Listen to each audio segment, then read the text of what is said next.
Get ready for the dictation. Start.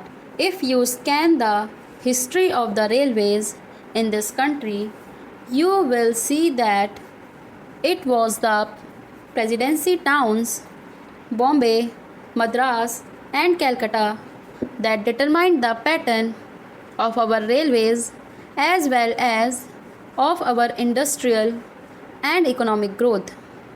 The British, when they landed in this country, established trading centers called forts. In Chennai, it was Fort St. George.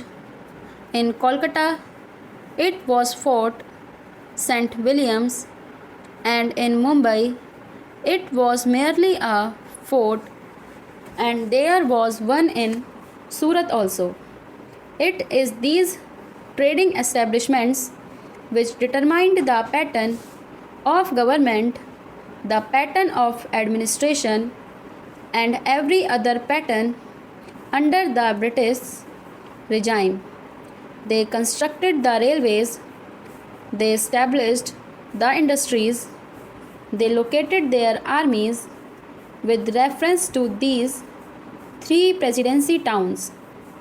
This idea of the presidency towns determining the pattern of our social structure, industrial advancement, and the system of our railways still persists. That is the mental lag that is hampering the vision of the Planning Commission, the Railway Board, and the Railway Ministry.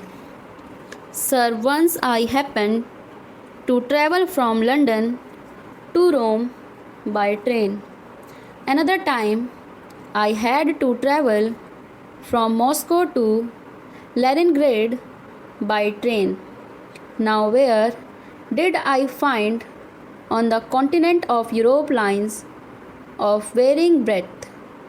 It is all a uniform gauge. So is it in Russia? It may be 6 feet there. In America, in every industrially advanced country, you find that the gauge is uniform. This very country which ruled us, namely the United Kingdom, had inside its border a uniform gauge, but they inflicted 3 systems of gauge on India.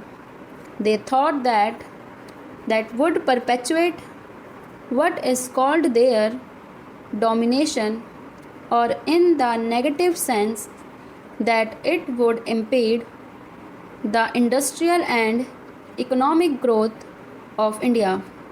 Secondly, it would make India always the customer and purchaser of lines and locomotives and rolling stock from the United Kingdom. In the old days, I am told it is the government which built the broad gauge line, and it is the private companies that took to this meter gauge and the narrow gauge, though they may not have had the distinction of private and public sector in view. Then it now appears that what the so-called public sector then did has been good, and what the private sector then did has been to our disadvantage. I would appeal to these agencies to introduce a uniform gauge throughout India. In this connection, it will be interesting to note the talk of the Honorable Railway Minister about the schools, primary schools, higher secondary schools, and high schools for the Indian Railways. If you examine the previous speech of the Railway Minister and also the working report of the Railway Board, you will find that the same figure is repeated every year. I have examined the figures and I find that this year only 16 schools have been added out of which 13 are primary schools, one is a higher secondary school, and two are middle or high schools. Instead of saying that they have been able only to provide 13 primary schools or one or two more high schools or higher secondary schools, the same figures are repeated in the speech.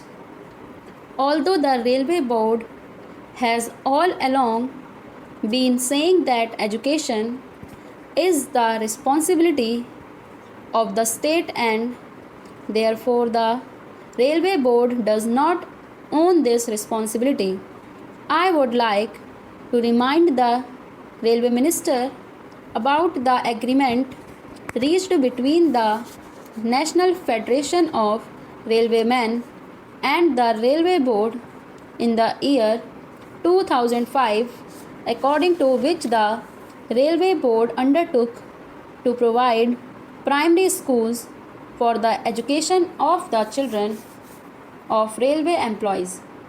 Sir, as I told you earlier, I had to say many things on the floor of this house, but I will conclude with only one or two more observations. I will first deal with the labor relations on the Indian Railways. I slightly differ from my honorable friend when he quoted me as saying that the permanent negotiating machinery has completely failed. It is a fact that this machinery is not functioning satisfactorily. At certain places, it has failed. There is no doubt about it. But I would say in this house most frankly that at the board's level, this machinery has been working successfully. But this is not the position so far as the zonal railways are concerned. I do not say that in all the zonal railways it is so, but in certain zonal railways and in most of the divisions of these railways it has failed. I was expecting that the railway minister would examine the working of this machinery in all the railways. What is the greatest defect in this machinery? This machinery suffers to the extent that at the board level, if there is difference of opinion between the railway board and the railway labor, no arbitration machinery is provided to settle the disputes. The provision in this machinery is that as and when an occasion arises, an ad hoc tribunal would be set up by government.